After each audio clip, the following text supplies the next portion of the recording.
اللہ فرماتے ہیں مومنین کامیاب ہو گئے. ہمارے ہاں دولت اور شہرت والے کامیاب ہو گئے. صحت، دولت، شہرت، تین قسم کے لوگ ہمارے ہاں کیا کہلاتے ہیں؟ کامیاب. قد افلح المؤمنون، اللہ کی نظر میں صرف وہ لوگ کامیاب ہیں جو مومن ہیں. مومن سے مراد اللہ پر، اس کے پیغمبروں پر اور اس کی آسمانی کتابوں پر اور آخرت کے دن پر ایمان رکھتے ہیں. آمنت باللہ وملائکتہ وکتبہ ورسلہ والیوم الآخر والقدر خیرہ وشرہ من اللہ تعالی والبعث بعد الموت، جس کو ایمان مفصل کہا جاتا ہے. تو اللہ نے کیا فرمایا؟ قد افلح المؤمنون. یہ مومنون کو واضح کرنا ضروری تھا نا، کہ اللہ فرماتے ہیں کامیابی کی سب سے پہلی شرط کیا ہے؟ ایمان. اور ایمان کا مطلب کیا ہے؟ ایمان مفصل. اس میں نہ اہل حدیث کا اختلاف، نہ دیوبندیوں کا، نہ بریلویوں کا، نہ حنفیوں کا، نہ شافیوں کا. تو اتفاقی چیز ہے، اور وہ اسلام میں داخلے کے لیے وہی کافی ہے. تبھی جب بھی کوئی غیر مسلم مسلمان ہوتا ہے تو ہم اس کو وہی پڑھاتے ہیں. آمنت باللہ وملائکتہ، میں اللہ پر ایمان لایا، اس کے فرشتوں پر، وکتبہ، اس کی کتابوں پر. آمنت باللہ وملائکتہ وکتبہ ورسلہ، اس کے تمام پیغمبروں پر، والیوم الآخر والقدر والیوم الآخر، اور آخرت کے دن پر، موت کے بعد دوبارہ زندگی ہوگی. اور اس میں ختم نبوت بھی شامل کر لیں. شروع میں علماء نے اس لیے شامل نہیں کیا کہ یہ تو ایسا اجماعی عقیدہ تھا کہ 2 اور 2 4 کی طرح نا، کچھ چیزیں ایسی ہوتی ہیں جو واضح ہوتی ہیں، لیکن اب چونکہ قادیانیوں نے ایک لفڑا ڈال دیا ہے تو ختم نبوت پر ایمان بھی غیر مسلم کو کہلوانا چاہیے کہ میں محمد صلی اللہ علیہ وسلم کو آخری نبی مانتا ہوں. اسی طرح عذاب قبر کا عقیدہ، یہ بھی قرآن سے ثابت ہے، حدیث سے ثابت ہے. اور والقدر خیرہ وشرہ من اللہ تعالی، اچھی اور بری تقدیر دونوں کس کی طرف سے ہیں؟ اللہ کے. جو کچھ ہو رہا ہے پہلے سے طے شدہ ہے. وہ کوئی غم پہنچا، حدیث میں آتا ہو نہیں سکتا تھا کہ یہ غم نہ پہنچے. کوئی خوشی پہنچی ہے، ہو نہیں سکتا تھا کہ نہ پہنچے. یہ ہو کہ جو بھی ہو رہا ہے وہ ہو کے رہنا تھا. سمجھتے ہو؟ تو کامیابی کی پہلی شرط یہ والا ایمان ہے. سمجھتے ہو؟ آگے اللہ فرماتے ہیں دوسری کامیابی کی علامت الذین هم فی صلاتهم خاشعون. ایمان کے بعد سب سے پہلے کیا ہے؟ اچھا، ایمان میں توحید بھی ہے، اللہ پر ایمان. قرآن کہتا ہے وما یؤمن اکثرهم باللہ الا وهم مشرکون. بہت سے لوگ اللہ پر ایمان لے کر آتے ہیں، ساتھ میں شرک بھی کر رہے ہوتے ہیں. عیسائی بھی کہتے ہیں ہم ایک اللہ کو مانتے ہیں، پھر کہتے ہیں عیسیٰ اللہ کے بیٹے ہیں. اللہ کہتے ہیں اس ماننے کی تکلف کی ضرورت نہیں ہے، جب بیٹا تو اسی کی جنس میں سے ہوتا ہے، تو اللہ کا کو مثل کوئی بھی نہیں ہے. لیس کمثلہ شیء، اللہ جیسا کوئی بھی نہیں ہے. بیٹا باپ جیسا ہوتا ہے کہ کہتے ہیں نا ناک دادا پہ گئی ہے، آنکھیں، اور شرارتی اگر ہو تو بیوی کہتی ہے بالکل باپ پہ گیا ہے.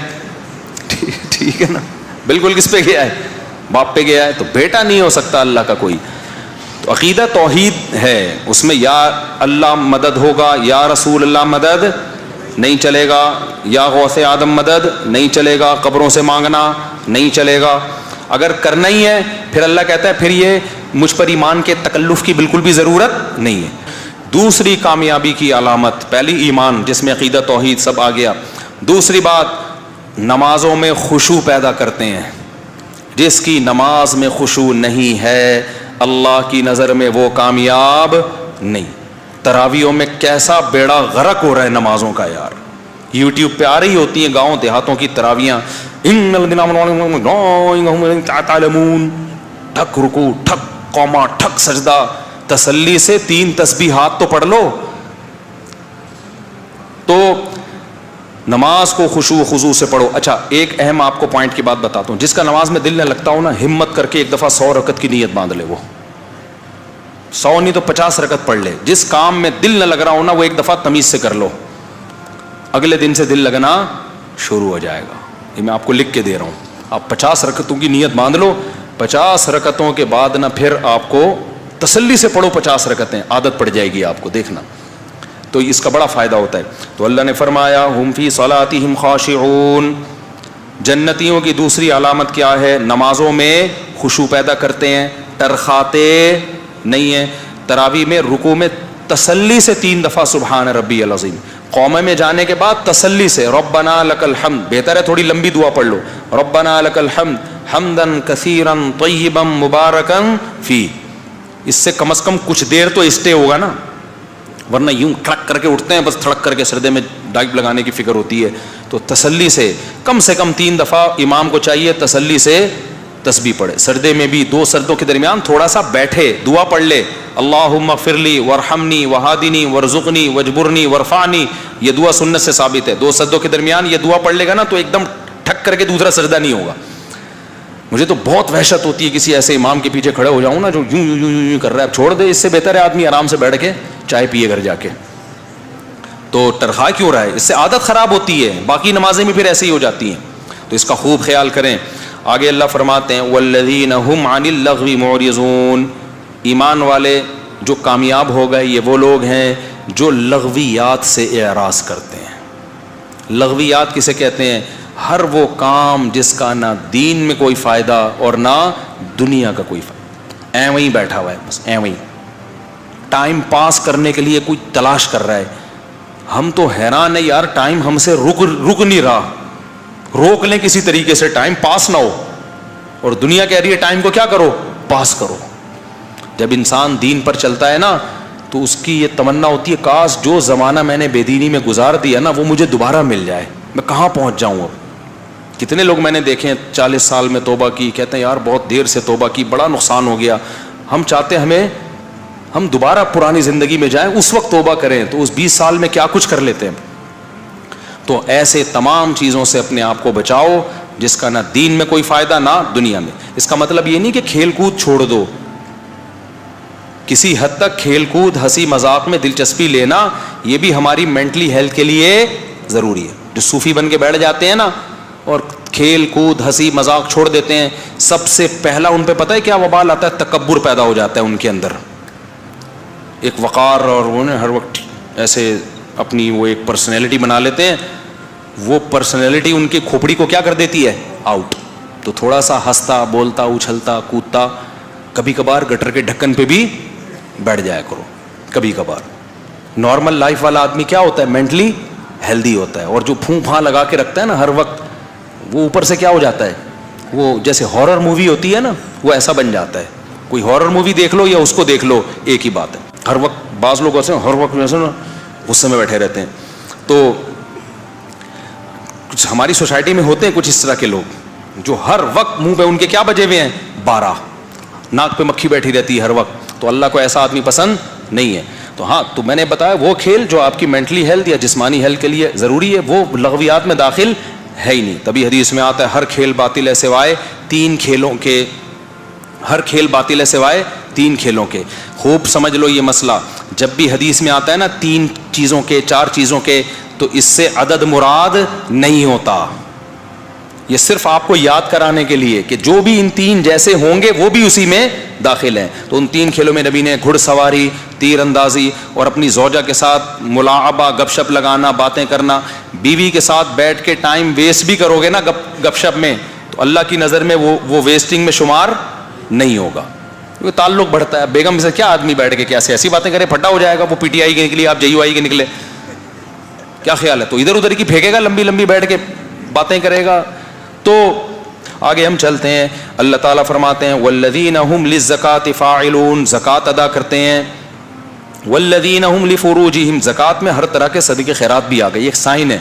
آگے اللہ فرماتے ہیں کامیاب لوگوں کی علامتیں والذین هم لفروجہم حافظون. یہ بڑا مشکل حکم ہے بھائی. فرمایا اپنی شرمگاہوں کی حفاظت کرتے ہیں. شرمگاہ کی حفاظت میں آنکھ بھی داخل ہے. بری نیت سے کسی نامحرم کو دیکھنا، اس کی باتوں سے دلچسپی لینا، سننا، اس کو ہاتھ لگانا، ہاتھ سے لذت حاصل کرنا، یہ تمام چیزیں والذین هم لفروجہم میں شامل. اسلام میں اور سیکولرزم میں فرق یہ ہے کہ سیکولرزم سب کچھ حلال کرتا ہے. تبھی آپ کو پتا ہے گوروں میں شادی شدہ آدمی اگر کہیں زنا کر لینا تو بیوی کو کچھ جرمانہ دینا پڑتا ہے اس کو کہ بیگم کو اس نے ایکچولی کیا پہنچائی ہے؟ تکلیف. اور بیوی کر لے تو 50 روپے جرمانہ دے گی اپنے شوہر کو. اسلام میں ایسا نہیں ہے بھائی. اسلام نے بہت سخت حکم رکھا ہے. آگے سورہ نور آ رہی ہے کہ اگر زنا کی حد تک معاملہ پہنچ گیا ہے، اللہ کہتے ہیں زانی مرد اور زانی عورت کو پکڑ کے چوک پہ لا کے 100 کوڑے مارو، اور کوڑے مارتے ہوئے تمہیں ان پہ ترس، نرمی نہیں آنی چاہیے، نرمی نہیں آنی چاہیے. بہت شدید جرم ہے اسلام میں زنا. اور زنا کی طرف جو چیزیں لے جاتی ہیں وہ نظر، سننا، اس سے دوستیاں لگانا، باتوں میں دلچسپی لینا، یہ تمام چیزیں آپ کو کہاں لے کے جاتی ہیں؟ زنا. تو یہ تمام چیزیں بھی اللہ نے کیا کر دی؟ حرام. اب اللہ فرماتے ہیں کامیاب ہونا چاہتے ہو نمازوں میں خشوع پیدا کرنا پڑے گا، لغویات سے اعراض کرنا پڑے گا، زکوٰۃ اور صدقوں کو فوکس کرنا پڑے گا، اور اپنی شرمگاہوں کی حفاظت کرنی پڑے گی. یہ مرد کے لیے بھی ہے، عورت کے لیے بھی. الا علی ازواجہم، زوج کا لفظ شوہر پر بھی اطلاق ہوتا ہے، بیوی پر بھی، سوائے میاں بیوی. اسلام نے آپ کے لیے اپنی خواہش پوری کرنے کا راستہ آپ کی بیوی کے سوا کوئی بھی نہیں. پہلے باندیاں بھی تھی، باندیوں کا سیٹ اپ ختم ہو گیا ہے، اور اب آ نہیں سکتا باندیوں کا سیٹ اپ، اس ماحول میں نہیں آ سکتا. دوبارہ امام مہدی آئے ہوں، جنگیں ونگے ہوں، پھر اب ہر تھوڑے دن میں لوگ امام مہدی تلاش کریں گے، دیکھنا. چلو آگے چلتے ہیں ہم. فرمایا الا علی ازواجہم، سوائے اپنی بیویوں کے، اپنی شرمگاہوں کی حفاظت کرتے ہیں، خواہش پوری نہیں کرتے سوائے بیویوں کے. فإنہم غیر ملومین، فرمایا یہ لوگ قابل ملامت نہیں ہیں جو بیویوں کے پاس جاتے ہیں. اچھا آگے چلتے ہیں ہم جلدی سے. والذین هم لأماناتهم وعہدهم راعون والذین هم علی صلواتهم یحافظون. دیکھو کیا نماز کی ویلیو ہے. آگے اللہ فرماتے ہیں وہ لوگ اپنی نمازوں کی حفاظت کرتے ہیں. نماز کا تذکرہ 2 دفعہ آیا. نمازوں کی حفاظت پتہ ہے کیا ہے؟ عبداللہ بن مسعود سے مروی ہے. میں اس پہ انشاءاللہ ایک پوری ویڈیو ریکارڈنگ کرواؤں گا کہ یہ جو آج کل ظہر کو بالکل ظہر کے ٹائم داخل ہوتا ہی اثر پڑنا شروع کر دیا لوگوں نے، اور ٹینشن ہے، ایکچولی ہم تھوڑا سا بزی چل رہے ہیں، اور پھر وہ مغرب کو عشاء تک لے جاتے ہیں. کسی حدیث میں ایسا واضح حکم، کسی بے غبار صحیح حدیث میں، تبھی عبداللہ بن مسعود رضی اللہ تعالیٰ عنہ صحیح بخاری میں کہتے ہیں نبی نے مزدلفہ کے علاوہ کہیں بھی 2 نمازوں کو اکٹھا نہیں پڑھا. اور دوسری حدیث میں، صحیح حدیث ہے وہ بھی، اس میں کہتے ہیں عرفات میں بھی. تو عرفات اور مزدلفہ میں تو نبی نے اس طرح نمازیں اکٹھی پڑھی ہیں، ظہر کے وقت میں اثر پڑی اور مغرب کو مؤخر کیا مزدلفہ میں. عبداللہ بن مسعود کہتے ہیں اس کے علاوہ کبھی بھی اکٹھی نمازیں نہیں پڑھی ہیں. آپ کہہ سکتے ہیں ہو سکتا ہے عبداللہ بن مسعود کو پتہ نہ ہو، دوسری حدیثوں میں تو آتا ہے اکٹھی پڑھی ہیں. اس کا جواب یہ کہ خود عبداللہ بن مسعود سے ہی مروی ہے کہ اکٹھی پڑھی ہیں. تو اس کا مطلب وہ اکٹھی وہ نہیں ہے جو لوگ سمجھ رہے ہیں، وہ اکٹھی وہ ہے جو بخاری میں ہے، جس کا تذکرہ کہ نماز کو مغرب کو مؤخر کیا عشاء تک، اور عشاء جب داخل ہونے والی تھی تو مغرب پڑھی، اور عشاء کے داخل ہوتے ہی کیا پڑھ لی؟ عشاء پڑھ لی ہے. اس طرح سے جمع بین الصلاتین ہوا ہے. پھر بھی امام شافعی کا مذہب ہے وہ 2 نمازیں اکٹھی پڑھتے ہیں، لیکن آپ تو امام شافعی کو تھوڑی مانتے ہو، آپ تو دلائل کو مانتے ہو. سفر میں امام شافعی قائل ہیں 2 نمازیں اکٹھی پڑھنے کے. یا تو آپ شافعی بن جاؤ، اور اگر آپ کہتے ہو ہم تقلید نہیں کرتے تو پھر بھائی دلائل کی دنیا میں اس میں ابو حنیفہ کا پلڑا بھاری ہے. دلائل کی دنیا میں بہت بھاری ہے پلڑا. کیوں؟ امام ابو حنیفہ کہتے ہیں قرآن جگہ جگہ کہہ رہا ہے ہر نماز اپنے ٹائم پہ پڑھنی ہے. قرآن کہہ رہا ہے کامیاب لوگوں کی علامت ہے اپنی نمازوں کی حفاظت کرتے ہیں. اور عبداللہ بن مسعود کہتے ہیں نمازوں کی حفاظت ہے ہر نماز اپنے ٹائم پہ پڑھنا. اور بخاری مسلم سے پتہ چلتا ہے ہر نماز کا اپنا ٹائم ہے، 2 نمازوں کا ایک ٹائم نہیں ہے، 5 نمازوں کے الگ الگ ٹائم ہے.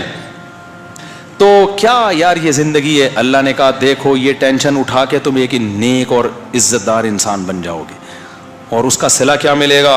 اولئک هم الوارثون. اللہ کہتے ہیں یہ لوگ وارث ہیں. وارث کہتے ہیں دیکھو وارث وہ ہوتا ہے، ایک ہمیں جب کوئی چیز گفٹ دیتا ہے تو ہم قبول کریں تو ہماری ملکیت میں آتا ہے نا، ورنہ ہماری ملکیت میں نہیں آتا. کوئی ہمیں کوئی چیز بیچے، ہم خریدیں تو ہماری ملکیت میں آئے گی.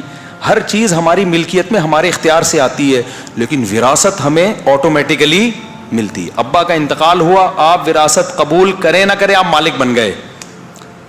اللہ کہتے ہیں کہ یہ وہ لوگ ہیں اولئک هم الوارثون جو جنت کے وارث ہیں، مرے اور جنت کے مالک بن گئے.